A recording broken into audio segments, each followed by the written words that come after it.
American frontier. Between 1865 and 1900, over 2 million settlers bit the bait of the Homestead Act. They set out to transform a wilderness into a nation's heartland, but mostly they just wrestled with the dirt. This is the story of their struggle and their sacrifice. They call it remarkable resilience now. Back then, it was likely just being far too stubborn to admit defeat.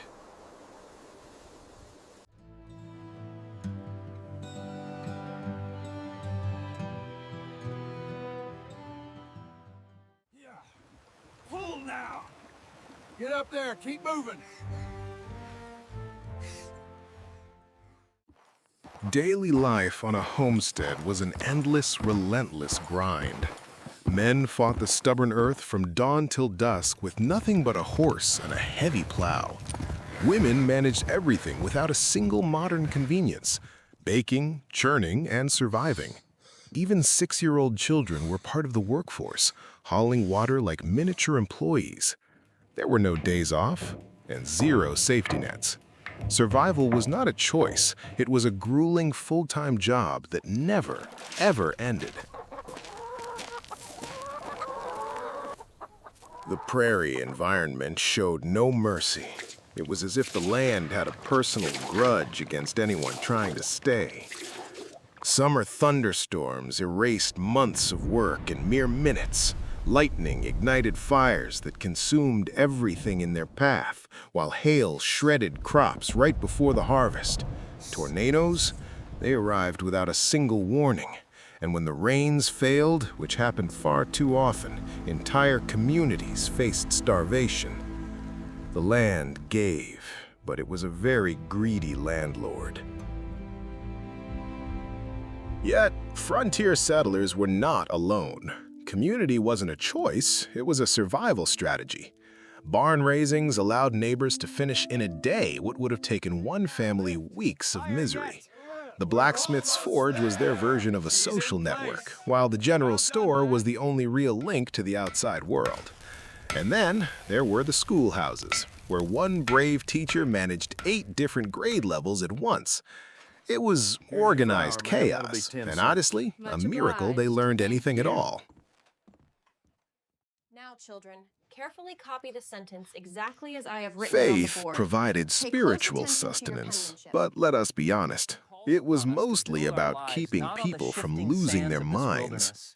Those simple wooden churches were less about glory and more we about shall build a sanity. community Meanwhile, of unwavering pioneer strength. women became Amen. masters of everything out of sheer necessity. They sewed every stitch of clothing and preserved every scrap of food. And when the professional doctor was a 3-day horse ride away, they became the surgeons too. It was not just a role, it was survival.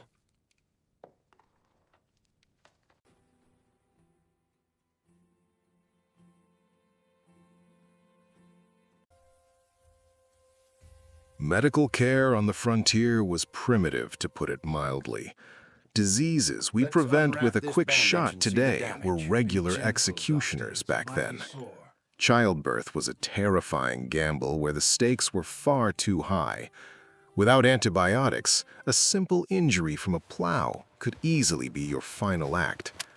When the nearest doctor is 50 miles away, you trust a neighbor's folk medicine and pray. Sometimes it worked. Often it just ended in another small wooden cross in the prairie.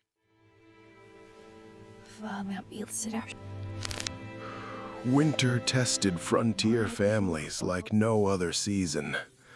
Temperatures plummeted to 30 below zero, and blizzards buried entire homes up to the roofline.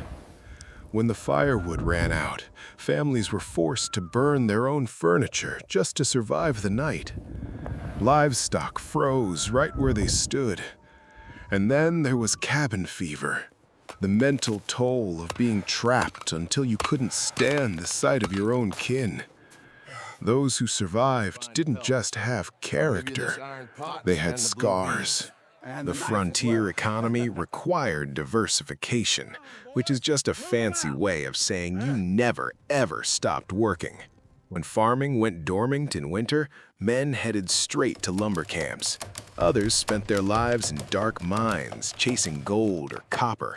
During harvest, 16-hour days were the standard, a frantic race against the autumn storms. And the women? They were the original multitaskers, spinning and weaving cloth between every other back-breaking chore. It wasn't a career, it was an endless marathon. Self-sufficiency was not a lifestyle choice back then. It was a desperate struggle against dirt and darkness. Pioneers made soap from animal fat and lye and dipped their own candles just to see across a room.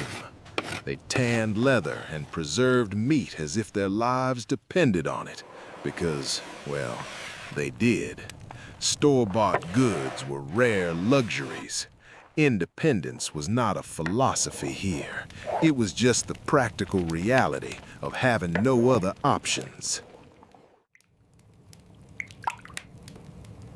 Despite the constant hardship, frontier communities tried to create a social life. Barn dances were the highlight of the season, rare moments of joy in a life of labor. 4th of July celebrations allowed them to remember they were part of a nation, even in the middle of nowhere. County fairs turned farming into a competitive sport, showcasing agricultural pride. Even funerals, though grim, were social events. In a place where loss was so frequent, an open grave was, ironically, what brought everyone together. Happy 4th of July, everyone! A toast to our great nation!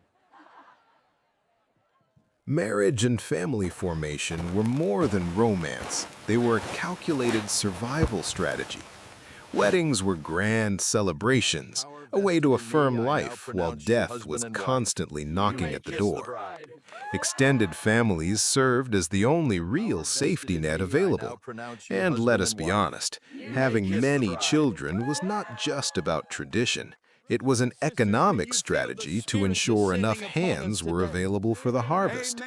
It was less about happily ever after and more about keeping the farm running. The natural environment offered both beauty and terror. Wild horses roamed free, and buffalo herds migrated in the millions, at least until they were pushed to near extinction. Eagles soared above the mountain peaks, and the seasons painted the valleys gold and white. Those sunsets over the prairie produced light shows of breathtaking majesty. It was the kind of beauty that sustained the spirit when your stomach was empty and everything else seemed utterly bleak. A magnificent view, if you could survive it.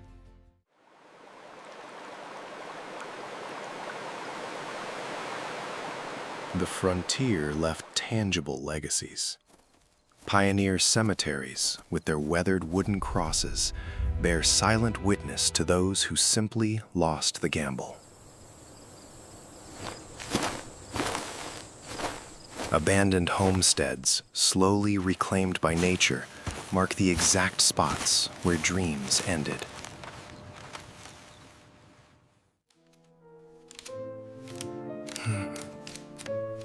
But archival photographs preserve their actual faces, serious, weathered, and utterly exhausted.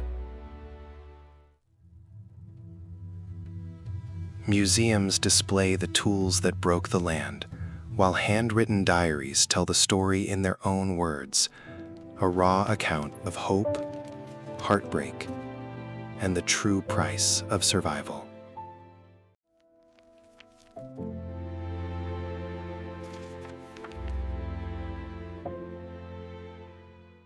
Today, descendants visit old homestead sites, connecting with ancestors whose courage seems almost incomprehensible. Preserved historic towns allow us to walk where they walked, seeing firsthand the scale of their achievement. The frontier experience shaped the national character, values of independence, resilience, and community. told me about this symbol. Yeah. Those settlers proved that amazing it's ordinary still visible. people can accomplish extraordinary This is where things. we shaped the metal. Their legacy Is that the isn't just the original land handout they from the settled, 1880s? it is the nation they built. And that achievement deserves to be remembered, honored, and never forgotten.